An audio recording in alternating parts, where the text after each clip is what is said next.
Now, we are at the part 2 of our meeting today. One thing I wanted to say is that you should not actually get too scared about the assignment, but what I will look for is whether you thought about priorities and capabilities and whether you actually considered in your unit of work that students need to do some exploration, evaluation, and whether you gave them tools to do so. And let me repeat it again. Anyone who produces an assignment which is about repeating accelerated literacy, phonics, 21 steps, first steps, 12 steps, any steps, that assignment will not pass. You will need to show engagement in this unit. You will need to show that you have considered the principles and the discussions I have covered in this unit. I want to see that the student is individual as well as shaped by their interactions in the context, in the social context, and that they use their literacy learning in order to be in the society and as a result of their participation in the society, not in order to produce exercises for the teacher. All of this needs to be present, right?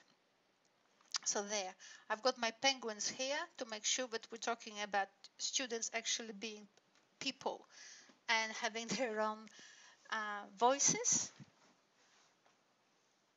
Just because all of them have 2 legs and 2 arms, that doesn't mean that they are the same. And some even don't have that. Anyway, so the methodology presented in this PowerPoint. Now, I've got students here in our unit that will teach higher levels in early childhood. I need to say to you, the pedagogy, the methodology, the thinking is the same, whether you do a PhD study or whether you work in early childhood. What will change, the differences in the materials you will use, which was actually perceived by one of our students, but not in the process of their selection, if you see my point. So the materials will be different, but they will only to a particular degree, the materials you will select depend on you. And if they do depend on you, then one thing I have to say is it's not like I will advise you which materials to use, because I will not, you will see from the pedagogy that I will be presenting to you, I cannot limit your opportunities or your students' opportunities to work with different materials.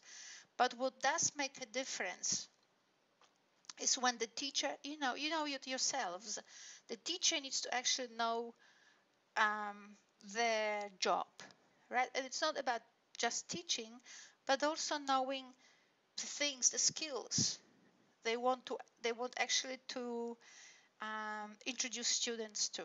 So for example, in the video I showed you just before, in part 1, I was showing to you the video about the penguins, I was showing to you about the video about common sense. There's a lot of resources of this kind. And please do watch the ones which I included in video in part 1 of this podcast. There's a lot of them there that will give you some ideas about how to look at text and how to look at thinking. And obviously this video also is part of that. And and that's how I learn. That's how I learn, because if I was for the rest of my life until I become a star, if I was quoting Vygotsky, I can tell you that so many people have written about Vygotsky that I don't think that anyone should be publishing anymore on that. I think we've exhausted it. So basically, that's it. The methodology is the same. The materials, the selection of materials is the same. But if you want to actually expand your thinking about how texts function and what thinking is about, you need to self-educate. And do not be terrified about it. I do it all the time. In fact, now it's 9:16 p.m. And I'm no hero, and I know that you work as well really late hours, but that's what it takes. So to summarize, literacy is a social practice It evolved to support increasingly complex ways of engagement in life. So engagement is the key word, not work. So we are not to teach reading and writing, as one person suggested in the last Collaborate. We're not here to teach reading and writing. Your job is to support students' participation in the complex globalized world. Support students' participation. So you will say to me, oh, well, part of this participation must be to learn reading and writing. No, reading and writing is just like taking a car to drive to the airport or calling a taxi. We use reading and writing for purpose. We don't use it for its own sake.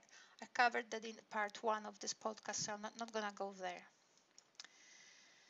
So the job of a teacher is to support students in becoming citizens with a disposition to participate on an informed basis in local and international contexts. Right? So we want them to act informed. We don't want them to actually be little country bumpkins and nothing to do about being remote or rural. That's the expression I know in English, and you know what I mean by that.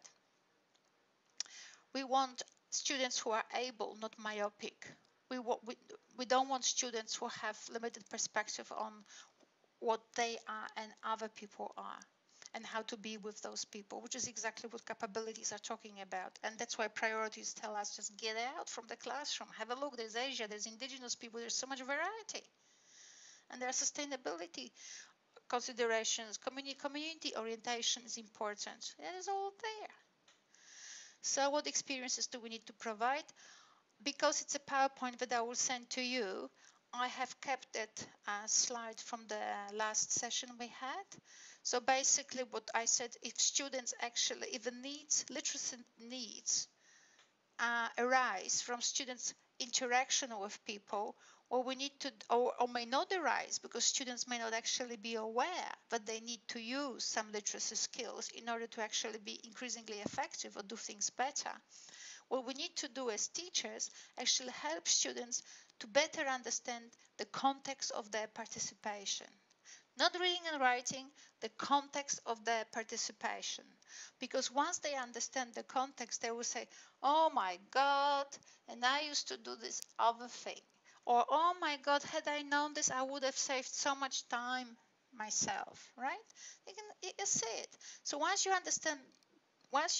better understand the context of your participation, you are more likely to learn as a result about opportunities or choices you have, and you can therefore make the selections of your actions on an informed basis. You can actually then read, write, talk in a way which is actually better informed. So we want students to actually understand their context better. That's why dialogue, that's why all these people from Vygotsky love the dialogue idea, right? But what I'm saying is get it out of the classroom. World is bigger than that, and also understand that we're not actually training them to become sort of a puppet, or sort of some sort of image of what community is. We need them to be able to have individual voice. Anyway, I spoke it very fast because I'm now actually starting.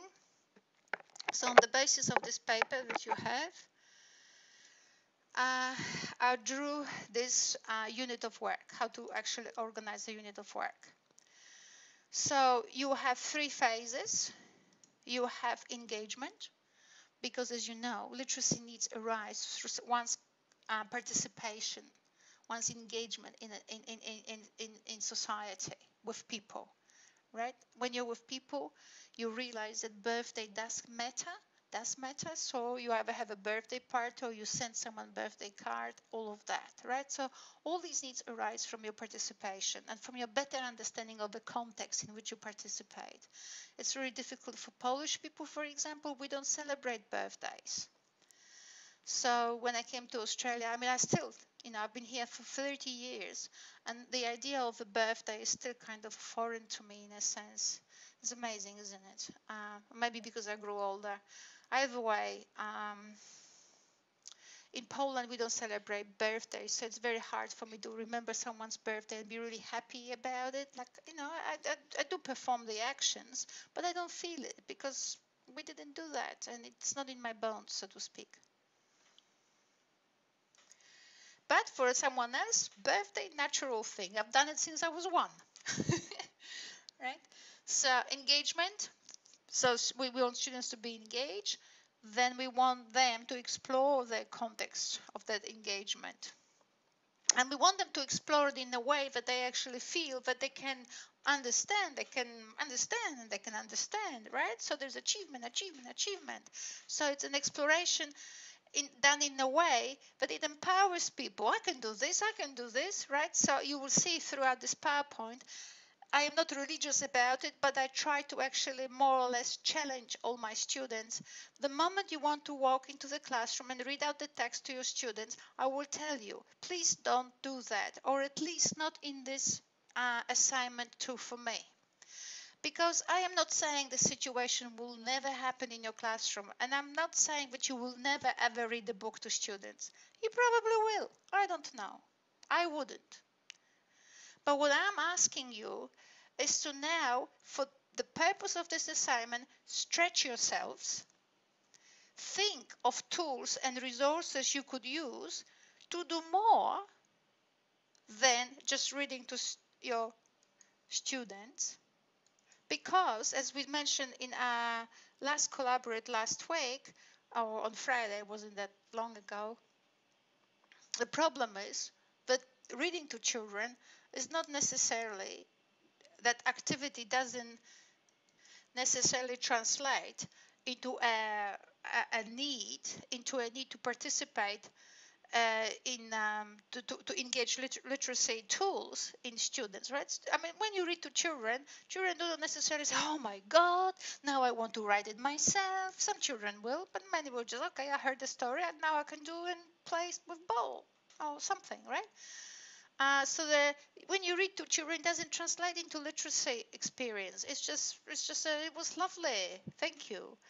And then when you train them into ABCD on the basis of a book you read, it's still not the literacy experience because now you're using this as exercises and you actually missed the entire charm of the book because the book had literary devices. It had these magnificent tools and feelings and rhymes and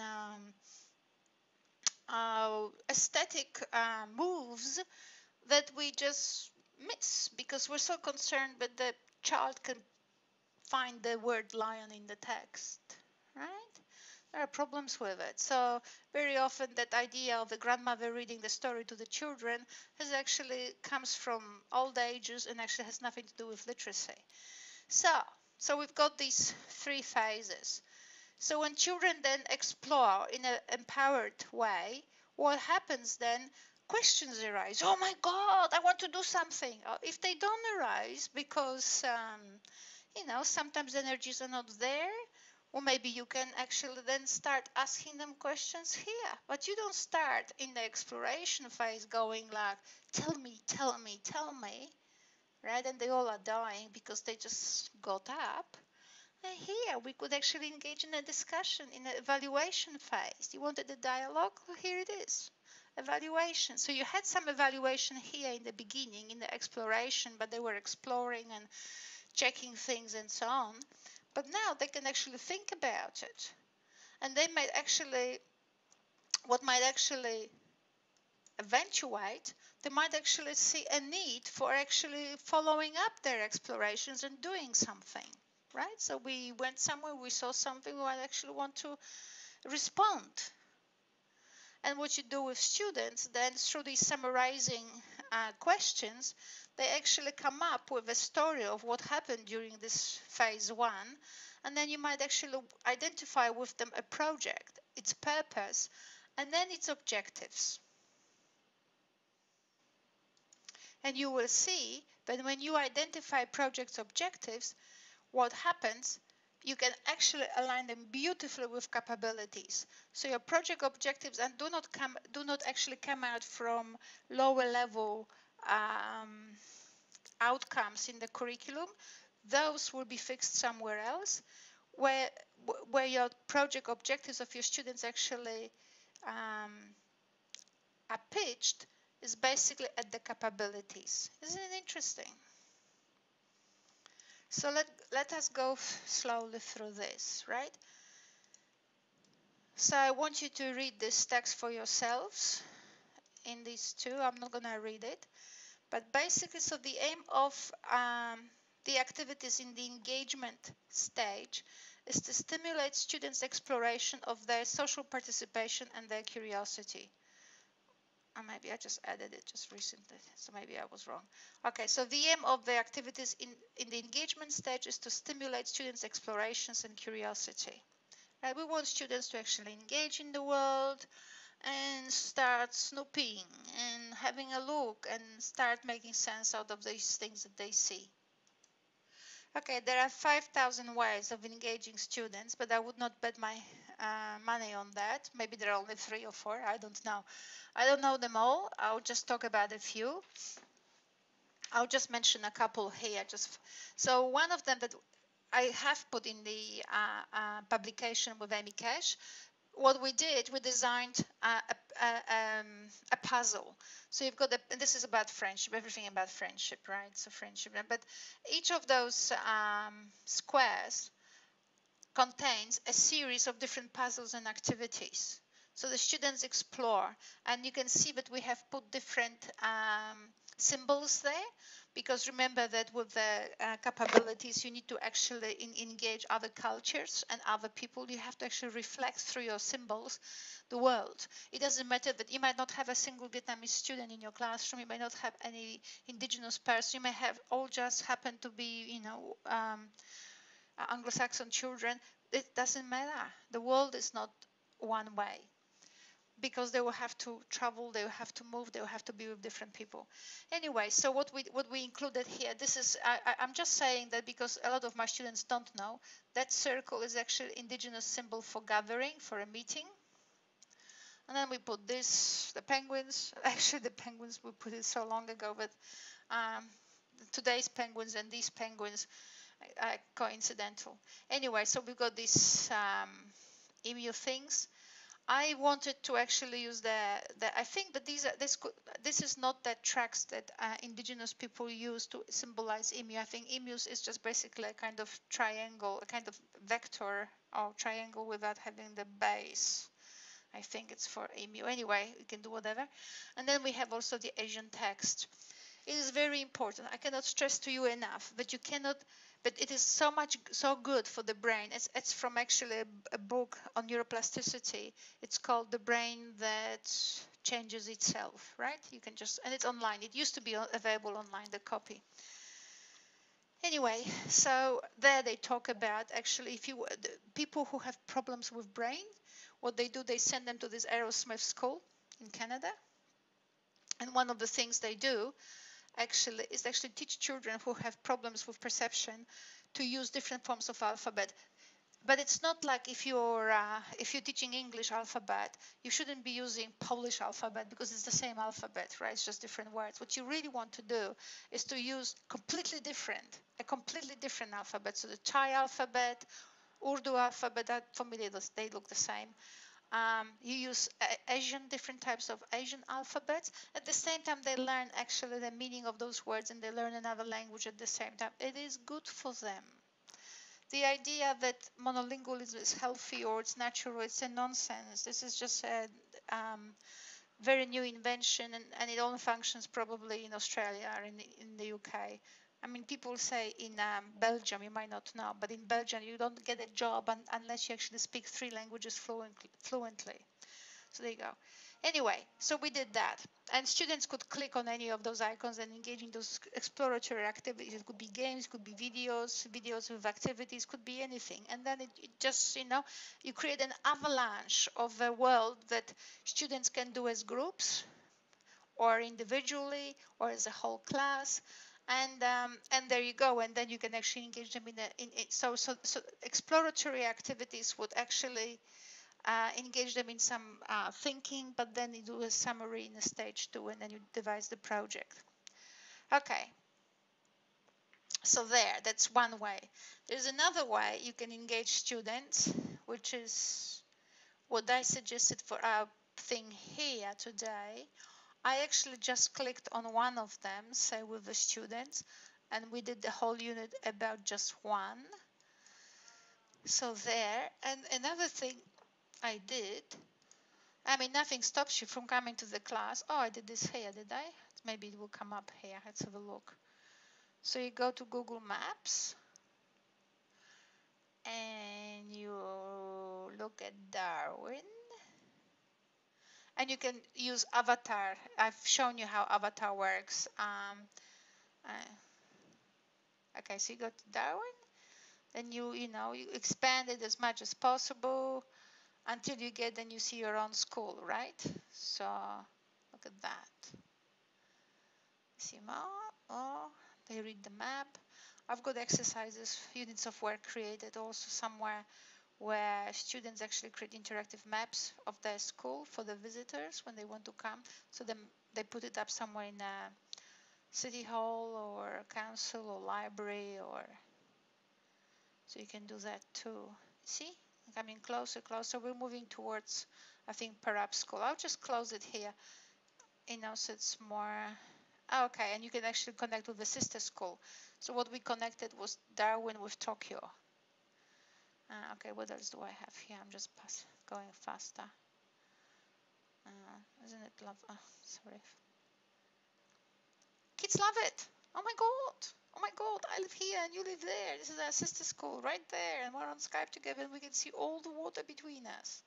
So lovely. It's exciting. Life is exciting. I told you your job is a travel agent's job.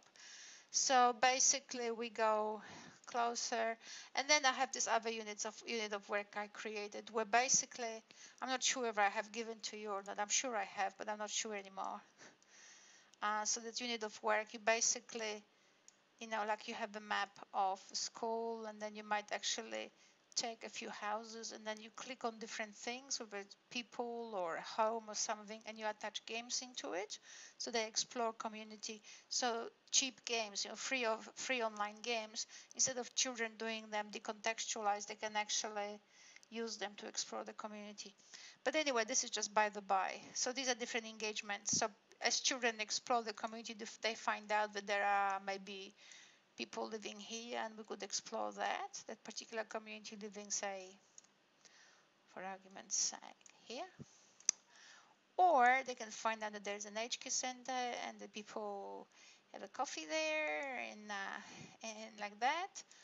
And they would really, really love visitors and all of that. So that's another form of engagement. So let's have a look to what I have for you today. I would like you to go through it. And basically, you can see how different is this unit of work to the typically designed units of work. I am not going to go, or maybe I will, again to Marianne's unit of work. Remember, hers pretty much started with those outcomes, right? We discussed that. Whereas what ours starts is what the curriculum wants from us. They want from us priorities and they want capabilities. So if they want from us priorities, indigenous histories and cultures and knowledges, they want from us community orientation and sustainability, they want from us Asia connection. So we engage with children to actually engage all of those priorities at the same time. And as we will be doing empowerment, we will be engaging all of the capabilities at the same time. So I know that some people think that you can just engage on the one capability and one priority. That's a nonsense. That's just, people don't understand how to work with the curriculum. So no, it's actually wrong. So basically what we want is to generate a situation which enables us to engage these priorities. So in the exploration phase, right? We are in the exploration, in the engagement phase, exploration and empowerment. So what we want is, first, in the exploration phase, what we want is somehow to engage children in the, as I said, you're a tourist agent. So we want them to engage in somehow in learning about other people, what they do, why they do things, how they do this, when they do this, right? So there are relationships between what people do and how people do it, and therefore how they use texts of different kinds and signs of different kinds in order to actually make these things happen.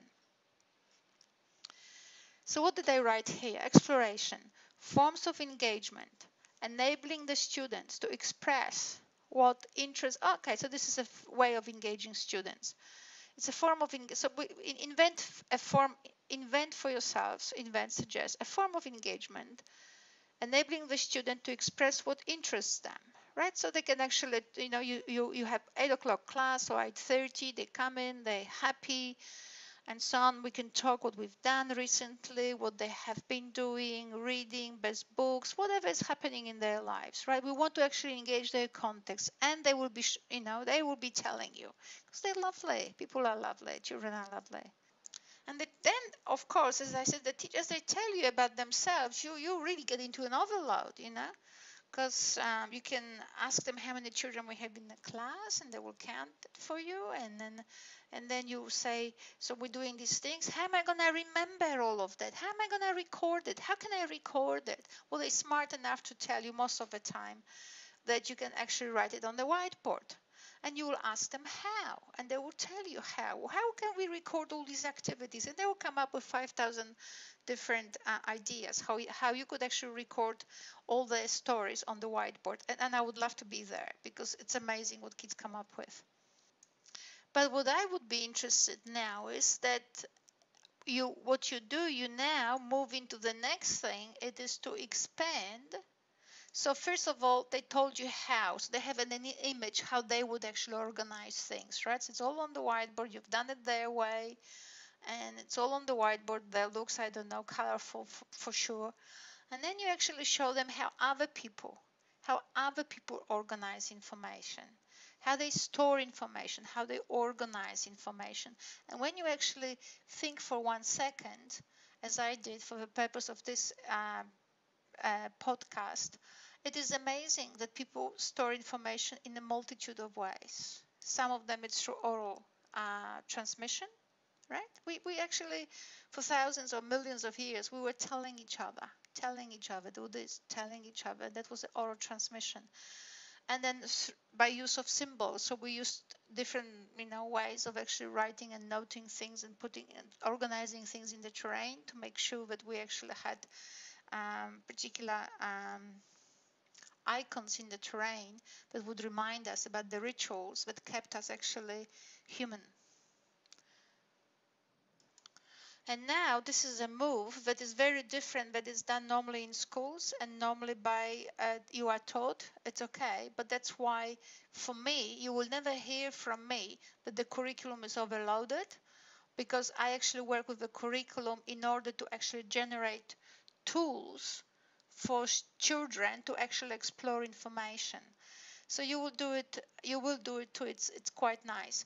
So let me summarize. So you talk, you written down, you then engage them maybe through a puzzle. You create a different puzzle, no longer a penguin, but some activities that spring out from this puzzle, right? You create activities that enable children or even give them access to resources that they can actually explore how other people store information. Part of it, of course, will be doing community visits, talking to Asian people, meeting with indigenous people if you have the chance. You can actually consult your librarian. The most exquisite people in information management or knowledge management are librarians. And there's this, I don't have the link here. I might, if I find it, I will send it to you. Anyway, there are entire prescriptions written, devised by the librarians of New Zealand and Australia to actually teach us how to actually approach knowledge management. But anyway, so if you talk to your to your indigenous officer or culture officer, and also to your librarian about this, how people store information, where can you find information that would be appropriate for for the age of the children, or that you could actually show it to them, and then so that would be just great. And in the empowerment phase, what I don't want you to I don't want you to do what the direct instruction does, which is presented, and now do exercises on it. That's just totally nonsense. I mean, it doesn't even fit here, as you can see. It just would be a nonsense. What I would like you to do is to think of the relationship between those things that people store, different ways in which people store information. So the relationship between different ways in which people store information, and now about the tools you would devise for students to actually explore how people store information. So basically, I don't want you to teach them. I don't want you to lecture people. I want you to think how you can actually make resources through maybe click here and check that, or go and visit with me someone and so on. But basically, I want you to think about activities and tools you will design so that children can actually make sense out of the information you provide for them. And I don't want you to actually read for them or translate things.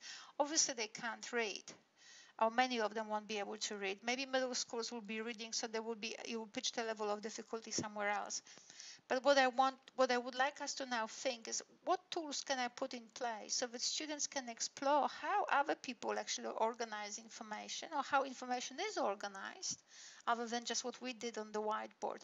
But what tools can we put in place so that they can break it down for themselves and make sense for themselves? Now, when you actually design those tools, as well as you actually provide them with different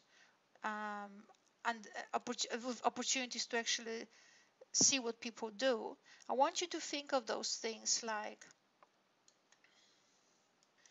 for whom is this information designed in a particular way, right? For whom? Who is the audience? And you can see that these ideas of when, how, and why are instantly now reflected here. Because if indigenous people still continue to transmit information orally about how to live in their land, it's for them. So that particular way of transmitting information is their way of living.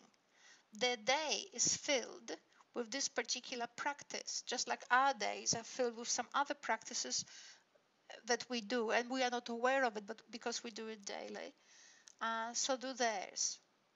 So as we identify activities that allow our students to learn about how people store information, and as we devise tools for children to make sense out of these activities, we need to think about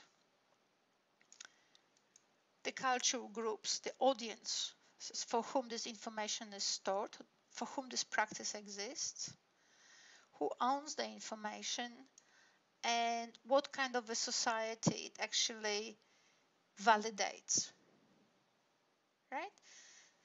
What kind of a society it validates. And you will see, I don't know what you will do with 5-year-olds, but when you actually start going to higher levels, you will notice, you may notice, and I hope it is not the case, but it would be worth checking, whether the way we store information, make it available, and whether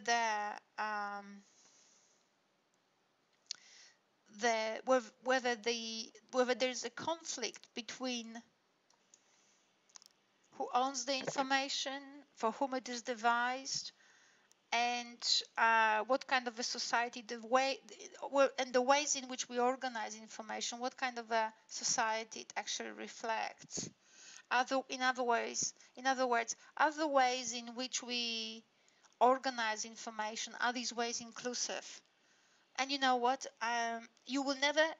My view is, of course, it's very important to ask these questions, because then the society actually goes forward. But this is not to assume that everything we do can be inclusive. But we tried, right? We try. And if it isn't, and we are aware of it, we might actually develop new technologies. So we're at the engagement phase, where children actually now first engage with you in play, then you actually show them that there are other ways of organizing information, and now they can actually, you can think of activities and tools, but you will allow them to explore the sense behind these different ways of storing information. So as your activities here are designed at children exploring who does what, where, and what, how, and why, you can see that they actually are reflected in the objectives here, which are capabilities, which is so this would be for whom, right? So who is included, right? Who owns the resources? Who is included in the way we actually think of storing information? And therefore, what does this say about our society? What does this say about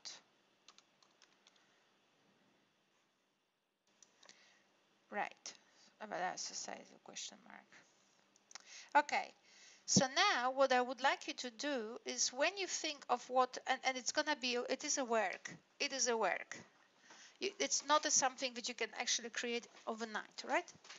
So you can now, and also Marianne can, this is the time when Marianne goes back to her unit of work and says, oh my God, these were the outcomes I had, right? And I think fantastic. So you had them there, wherever they are. Something jumped. It disappeared. Anyway, so there they were, or wherever they were. I missed them. You saw them before. Funny how they... Anyway, so we had those outcomes. So now what she might want to do is to think how these outcomes can enable her, right, here in the, how they can enable her to create tools to assist children in making sense of the activities you created for them to learn about how people organize information, right? So what I might do is actually duplicate this slide and say, look, so I wrote it about Akara, right? So you use those outcomes to help you, to inform, to advise you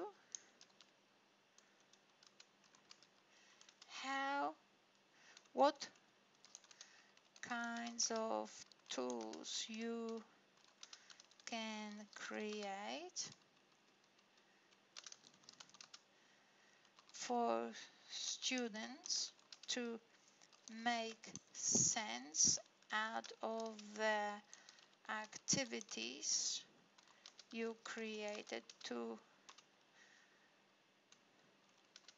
or information you gathered as well, activities you created, or maybe information you, well, the things in which you presented to them to show how people store information. Now look at this. I talk about you developing tools. This is really critical. Right? I talk to you about developing tools.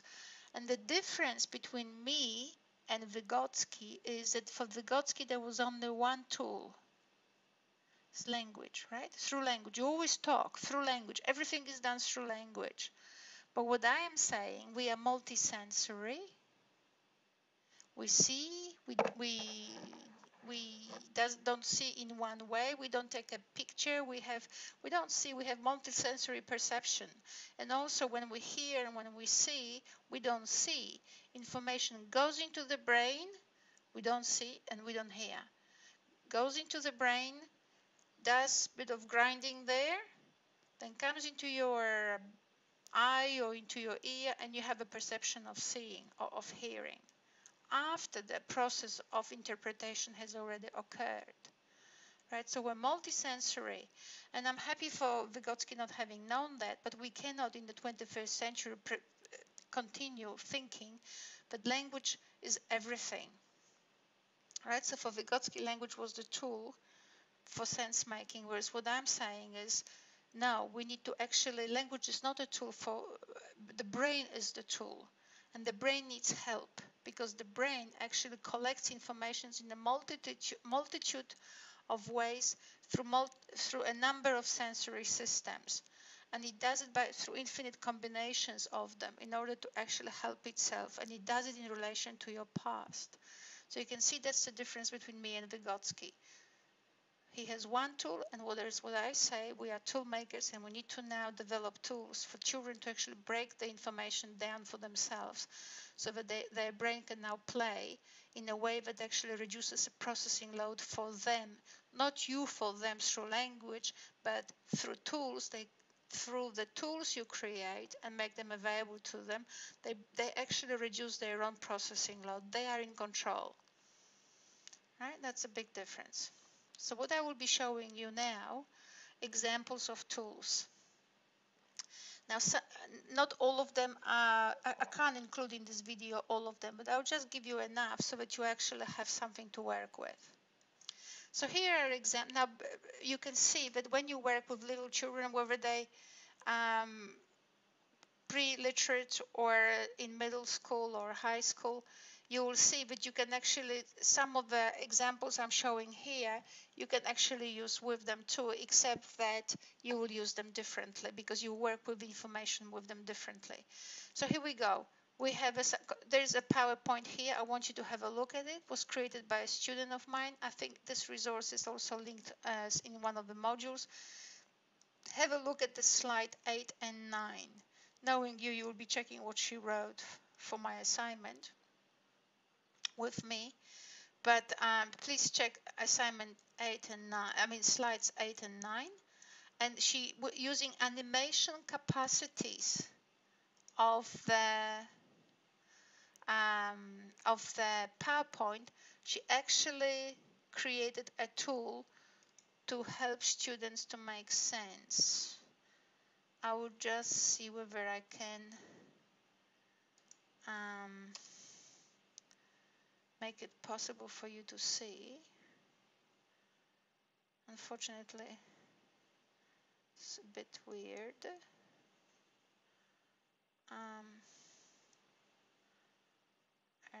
Oh my god. Ouch. I don't think I can because my recording screen is so organized that I probably can't show it to you without losing everything I have in my... Alright, it doesn't matter whether I get it right or wrong. We'll just go to slide 8. So what she will be showing to children, this is slide 7 actually, the daily news. This is the newspaper. What she's showing is a big title, and there's a picture, and there is some stuff there, right? And what she will be showing here is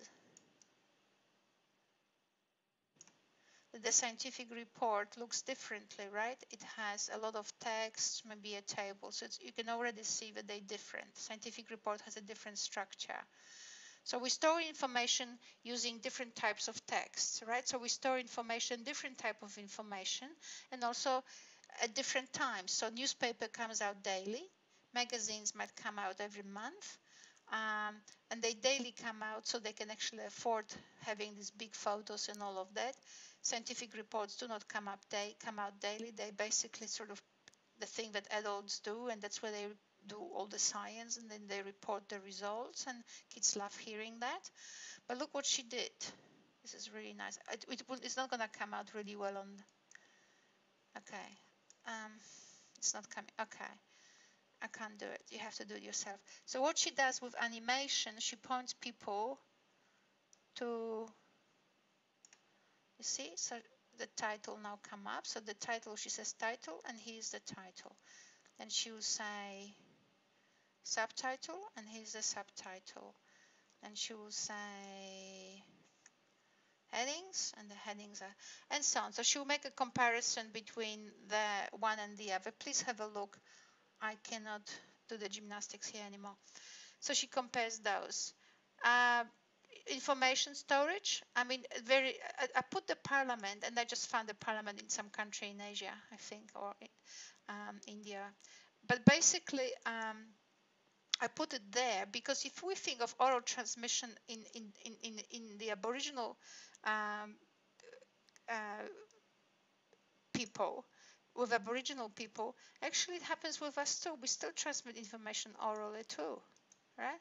So it would be very nice for children to learn that we have a parliament and people talk and then remember, and then things maybe are stored on paper as well. Maybe not in a scientific report, maybe not in a article, but maybe something more like scientific report than a newspaper, right? So this is very lovely, they blah blah. It's all fun, isn't it? Right. So there. But you can see that when I was showing you how my ex-student has worked already with those scientific report and with the article, what she didn't just give them a newspaper to talk about, right? Because she doesn't. She used the other senses, the visual senses, and the animation of the PowerPoint to show regularities and compare and enable children to compare and contrast differences between two different genres. And that's what I'm talking about, the tool, right? Not just talking all the time, but create a resource. They click and all of a sudden they can see. If you think that people see the title and the subtitle, people don't see anything. We don't see. 99% of the world, 99.9% of the world, we don't see. So it's very important to create those tools. And then kids in group or alone, they can click and then you say, oh my God, look, did you see that? Did you see that? And that's lovely. And they don't have to actually be still fully literate to actually see that you have actually pointed to differences in the text. And you can actually bring them real newspapers and real scientific reports, and they can compare them. They don't have to read, but they can compare visually that there's a difference in the structure. And you can tell, and we can then discuss why. Why is this? What's so different about scientific report? What's so different? Why isn't it a newspaper? Right? Interesting. So I'm gonna leave you with that, and we will move to other tools. Here, I want you to read it for yourselves. How I explain here that if there is anything to read for children, so I would like you to use every tool other than you actually reading it to them, right? So we've discussed, and I have given you some links here to the things in other modules, but I have in other videos shown you that if you go to this link, you go to this avatar. And when children can type any letters, so they don't have to know how to type, they can copy and paste from the text. So they see a text somewhere and then they look at the keyboard and they look for A, B, C, D, or whatever is the letter, or they can just copy and paste. It's good for them. It's going to take 2 years. It's okay. You've got time. So basically they'll be typing a text here. You can find it from some other videos I created for that. So for reading and writing, actually the avatar will read it for them. You see, it's got this say it here. The avatar will read it for them. Text-to-speech devices. Then here, speech to text. It's really good when they don't work. I know that the whole school is committed to making everything perfect. The moment that student opens their mouth, it's high distinctions. You know, we learn from mistakes, right? We always learn from mistakes. We don't learn from good things. We learn from actually getting it wrong. So basically, I'm sure that I've shown you this thing before. You know, so you click here somewhere and you record yourself talk, and then so you record yourself talk and then you accept. I just want to find the moment. Okay, so what are you doing? So you said what are you doing, and if the computer came up with what are you doing as well, then you accept it by clicking on the arrow here down, and you say yes, on the green arrow in the middle between the two squares. Now, how could the children know that the computer spat out what are you doing, right? This is the most exquisite software. I love it, especially when it doesn't work. Unfortunately, it got better.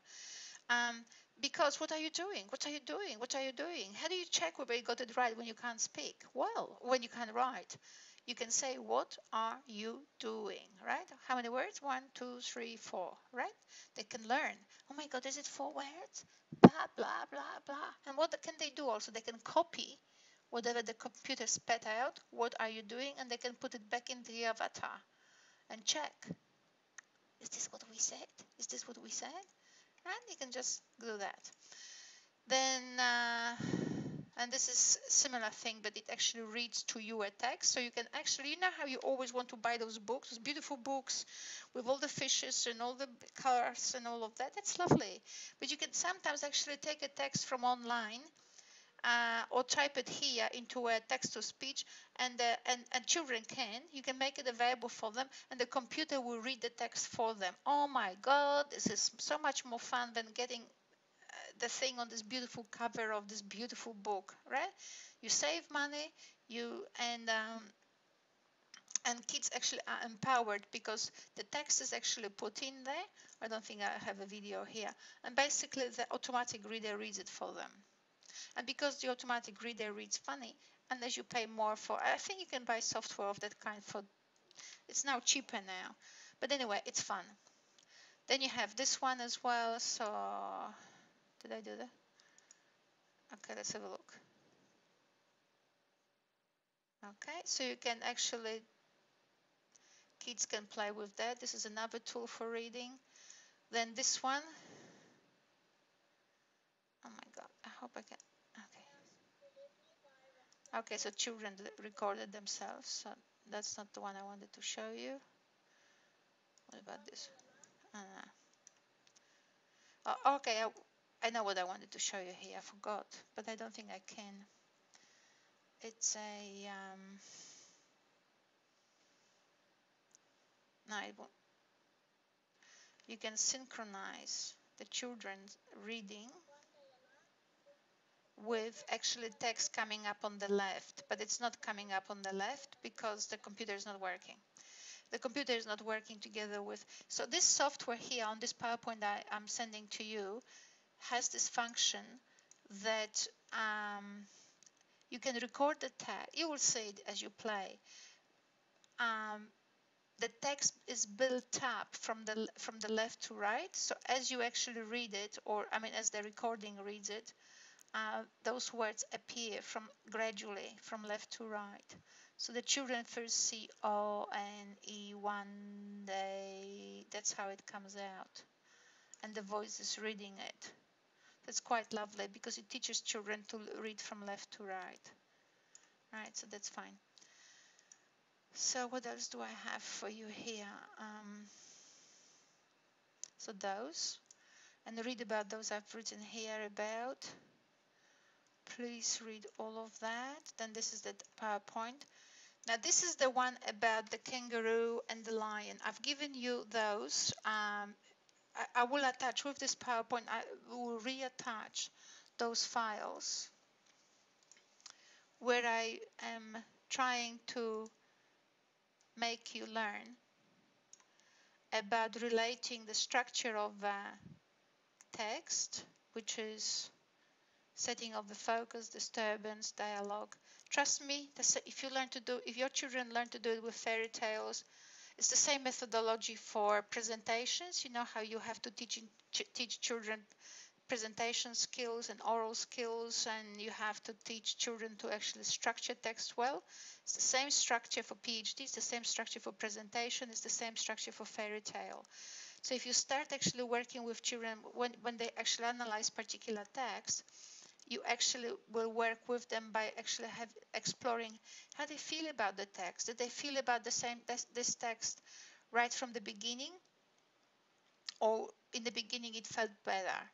So let's analyze it, and you can actually analyze with children, the text by analyzing the word, the intentions, the emotions, pardon me. See, I'm trying to get away from the concept of words, vocabulary, because vocabulary means nothing. But if I tell you that we speak with intentions, or we speak with emotions that are motivated by intentions, oh my God, this is so revealing. But if I say that we speak with vocabulary, and you say, what word will I say now? But if you actually, one day, if you tried it, if you have time with children, and what you can do is basically say, okay, we're setting the focus, and we will start with a promise. Okay? With a promise. Let's start the focus with a promise. Well, we can. How can we start with a promise? Little Anya, who lived in a faraway country,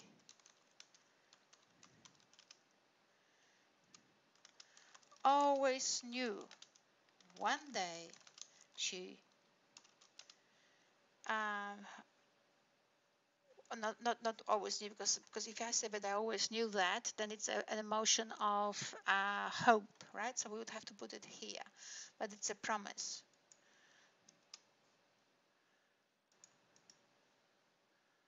Faraway country was long promised by her dad. She would travel long way one day when she grows a little more. So that's promise. Let's go to hope now. Reading as she would, right? Growing little more, meaning like eating more. Anya could not help herself and ate every day. Nobody in the family was more eager for breakfast, lunch, and dinner. Anya was the first, right? Looking forward to her trip, right? And then let's say, so what will do disturbance? What will disturbance come from? Intimacy, or from blame, or from appreciation? From blame. Okay, let's develop some emotion now, some text here on blame about Anya. You see what I'm saying? So you can create a story. I did it with Vietnamese teachers of English. We created a poem just doing this, inventing, like in 3 minutes, we created a poem because we were just inventing, we were using the structure of the text and then and then actually creating sentences for the emotion. And then we created the entire poem in 3 minutes. So that's what I'm saying to you. So this is the video on it that I have given to you before. I want you to have a look. Calligraphy is beautiful. Calligraphy, I want you to explore. So remember how we were talking about using foreign characters? So when you actually engage with children with activities of so information is stored with different letters, right? So we use alphabet. Well, people have different alphabets for storing information. Really? I mean, different? You're kidding. It's not different like Polish and English. It's like English and, oh my God, alphabet. I mean, what is it? Right? And look at, I mean, you can't hear the music. You will hear it when you actually watch this PowerPoint yourselves, but it doesn't record. But look how simple it is. You can get these sheets of paper for free just about anywhere. And this is a wonderful meditational activity. You turn on the little music, classical music, or the Japanese music in your classroom, and kids do this. And it's good for their brain, makes their white matter and gray matter grow. It's really good for them, just lovely. And you might invite some Japanese people who will take them through it, and they might even dress in a Japanese way, right? So you get the whole dress stuff, and it's just an amazing day. And all it was is just sense-making activity for the phase one of the unit of work, right? So a unit of work typically may take up to 10 weeks, 5 weeks, 10 weeks, depends how you actually work with it. And that's what makes them so good, because it's a series of focused activities, but because they enable children to play. So we're not trying to make sense out of the word mama on the lion and the mouse. What we're doing now, oh my God, She first asked us to find out what we did on the weekend, and now we're doing the Japanese thing. Huh? And what about that one? This is the Urdu, and then this is another video. This is about calligraphy in English, right? We could do all of that. Nothing stops you. You could even go into this. This is another tool of sense making sense, So there's this thing, and look at that. So this is a tent. This is a river. Look at that. So you can teach them the hiragana. Actually, it's very funny. I was preparing this hiragana thing, not for you, for some other lecture I gave somewhere else for my grant. So, I think this is Friends or something like this. This is the gate. Looks like rain, but I don't know. Might be. This is gate. This is rice fields. This is fish. This is sun. This is fire, and this is I forgot. Forgot. Looks like castle. What do you think, guys? Anyway, point really is, I went to China last year in November, and I was recognizing all the characters, that and that. I mean, it's not like that. Those icons are particular for. I mean, I'm sure they had their own letters and all of that. But it was very interesting to see how many commonalities there were. And if you do it with kids since they are small, whether primary school, early childhood, or middle school, good for them. So these are all tools for making sense out of the world, because what happens is when you start showing to them that people have different characters, different ways of writing, and then you also engage them in making sense, in feeling it, exploring it, learning a little bit about it, right? Because you are older and you know that the activity here about, talking about how people store information is a way for them to learn about the world, right? So all of this happens. Look at this. Only I can think of C for cat because cat is stretched. I could never understand how C could be for cat. But once the cat was stretched, it's the same model as with hiragana, right? Because what happens here, the characters reflect the buildings. So in English it's the same. Apple reflects the apple, it's the same shape. B is the same shape as banana. And C, when you stretch the cat, is the same shape as C.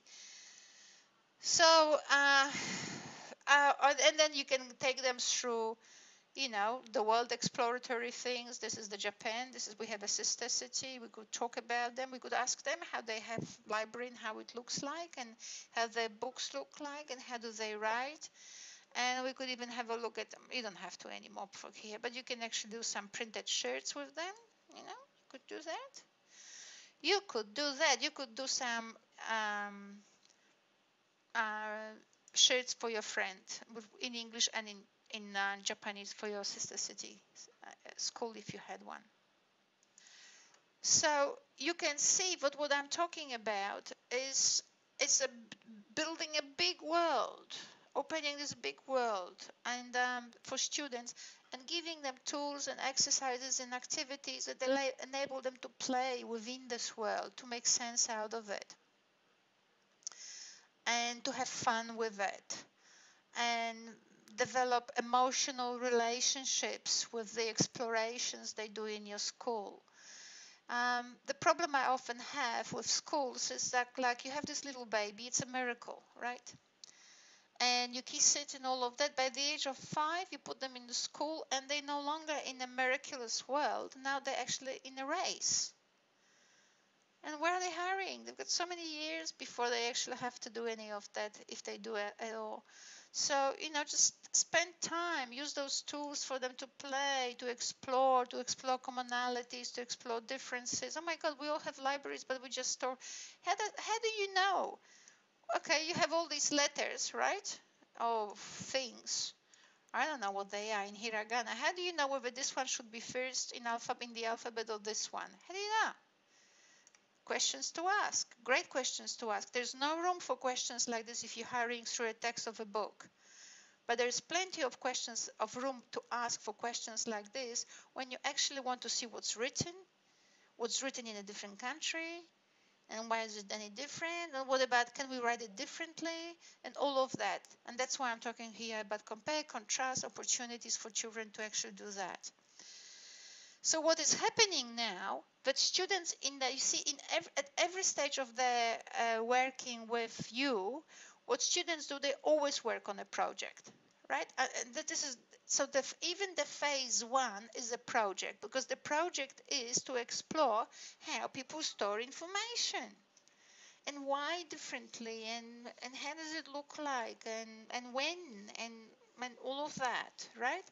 So what happens, even in the exploratory stage, your lessons are basically support systems that you created for children to explore what, when, how, why, and so on. And entire lessons are based on them achieving, right?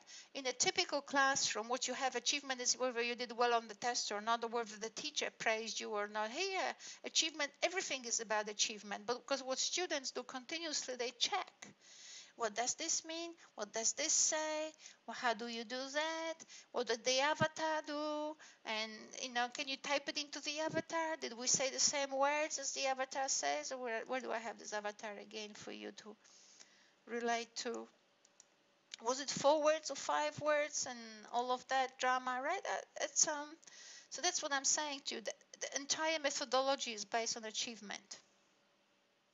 Because every time kids click, or kids talk to someone, or kids interact with someone, or find information, make sense of it, or connect bits and pieces, or do a game on hiragana, all of this is about, oh my God, every moment is an oh my God experience.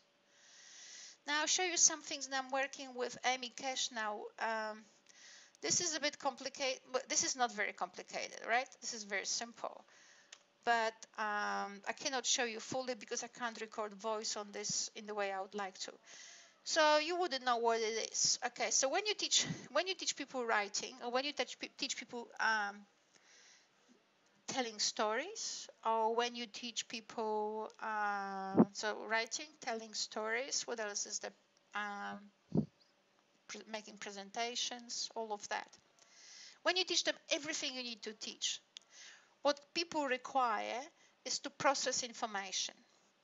And most of the time, in every methodology that there has ever been on the planet, you always actually work with a text. So a person sits with this big book, and and you have to guess, where does it say lion, where does it say mouse, how do we know that, and all of that, and then you know the story, you know the drill. Here, there is no text. Isn't it amazing? It is amazing. It is amazing. So I'll show you how it works. I'm using currently WinPitch. I can't control it very well. But I will go to the beginning. And I'll tell you what the story says. Okay. I better go a bit further. I'll just go here. Let's see what will happen here. Oh my God.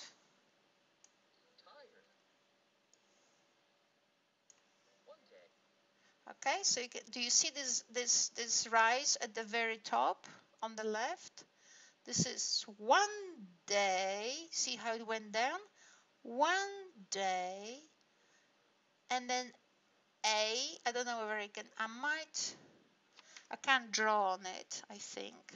I probably can, but I don't know how. I hope you can see my, okay, so this is one day is here, bottom. Then a mighty lion is here. So you can see one day,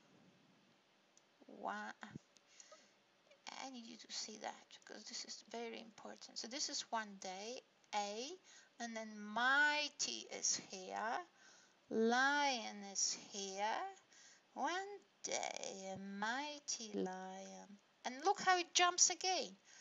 Tired after hunting all morning. So these things are kind of lost. So what happens? Look what happens here in this text. 1 is the highest. Then intonation, then the pitch drops, right? I'll just go there. So 1 is the highest, then day is lower.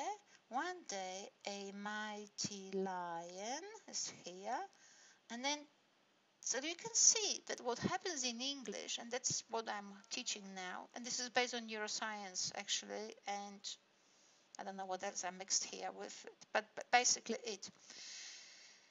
So, so basically what happens here is in English, not in every language, because I tested it with my Indonesian students, PhD students, where I asked them what's the most important bit in the sentence, and we always find it in the middle. But in English, the focus is right in the beginning. So isn't it a clue when you work with children to tell the story or to actually write something? Because children go, what's the focus for children? It's the end. Uh, and what's very important, that the sentence actually drops, like it drops here, right? But it drops from the. And why is it tired?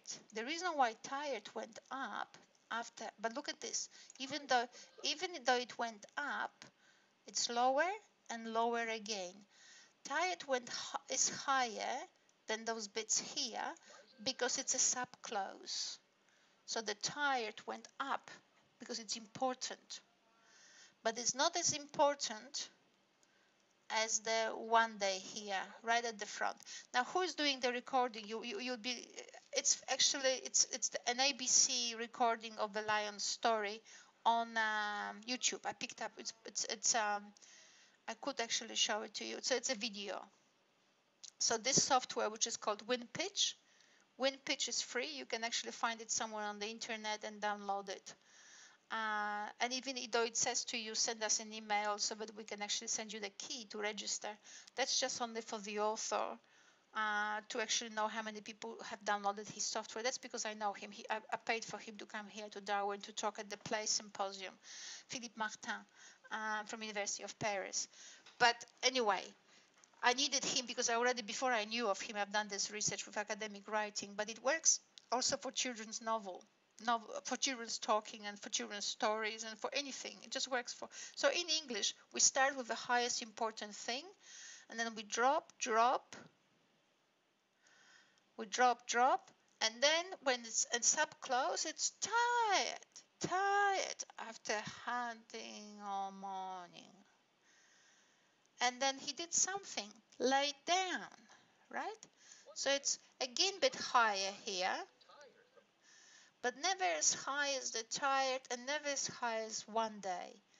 But what's more interesting in all of this, and that's why I want you to actually one day, what I would like you to do is to actually use, I'll do some research with me or maybe do it yourselves to try to test the model.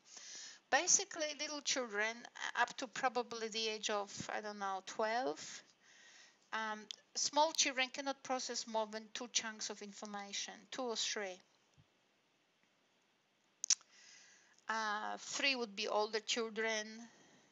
Adults process about, at a comfortable level, 5. 5 is very, very comfortable, but say about 7.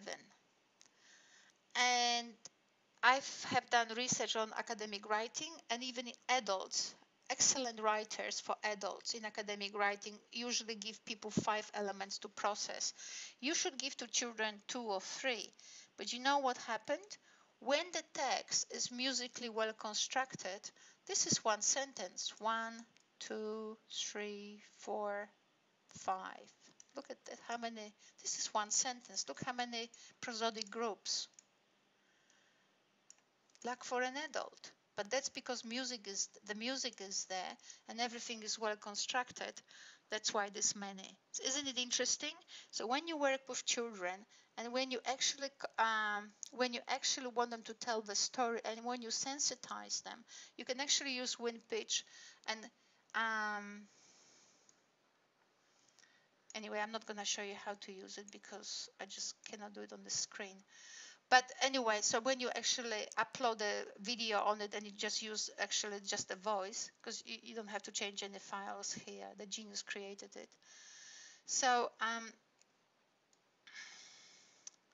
so what happens is that you can actually with children follow the I've done something here. Anyway, it's irrelevant because I can go back to my okay. So this is the one day. Mighty lion, tired, is high after hunting all morning. It's a bit high because it's all morning, right? But it's not as high as here. And then laid down is lower than tired and lower than this. And blah and blah and blah and blah. So basically you can, when you actually display to children the contour and you aim for those bits, those higher pitches, you can actually, they don't see the text, they can actually learn to tell the story just reading the intonation pattern. And it's still a literacy skill, they learn technology at the same time, but what happens is they actually learn good storytelling, because this is a very difficult sentence, but it's written by an expert, obviously, and it's fantastic for children to actually remember more than 2 or 3 chunks and extend their cognitive powers, and at the same time learn to actually write well, because that is very important. And they learn that important things come right at the front and everything else refers back. That refers back and that refers back, right? And that refers back even, oops. So that it was a bit higher, but it's still lower than that. And that refers back, and that refers back, and that's lower. You see how things in English refer back, always back to the left. Interesting. So I want you to say it. And the same here, second sentence. Some mouse who had lived at the foot. So this is the foot of the tree. Scrambled. Look at it. Scrambled is the verb, but it's not as high. Even though this the narrator wants to stretch this word, because she scrambled over the sleeping lion. It will never be as high, no matter how high he tried, than some mouse. But you never think that some mouse would be this high, because the scramble has so much action, and yet English is so consistent. This has to be higher than even an important word as this one, right? And then it goes down and down. So the idea, every language goes down and down, but it's not that going down is important. It's what's important, but that it goes down because in English you relate back, right?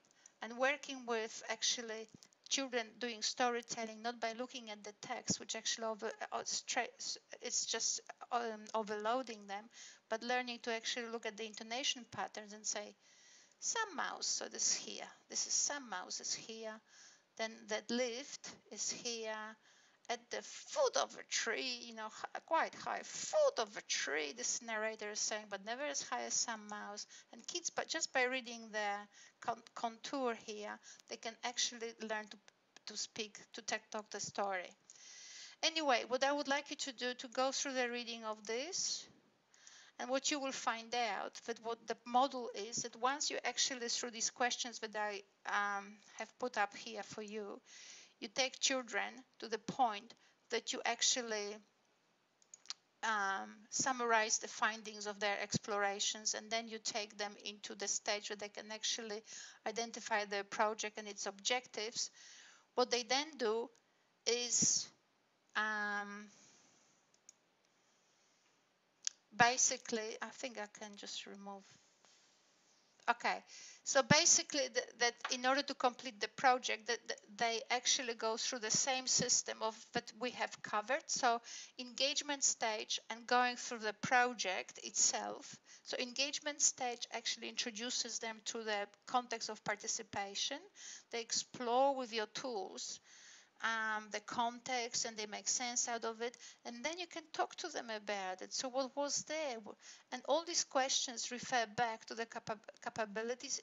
The video is very long, so I want you to actually, so all these questions are drawing from the capabilities, and with the help of these questions you can actually identify the project objectives and identify the project that they will be doing. And once they do the project, they go back again into the engagement phase, which is about exploration, because now once they actually decided to do the project, they have to now say, well, if we're doing the project and the project is now, we've been to HK Center, we know, I'm just using this as an example because I've used it for so long, but I might as well just continue. So if we went to HK Center, we learned that there's an HK Center, we learned about the environment, we learned about those people, they showed us the real, memorabilia and all of these things and whatever we did. Now we would like to do something. And now if they decided to create a book for them or an album or anything, now they have to explore what that thing is to look like. So back again into exploration, right?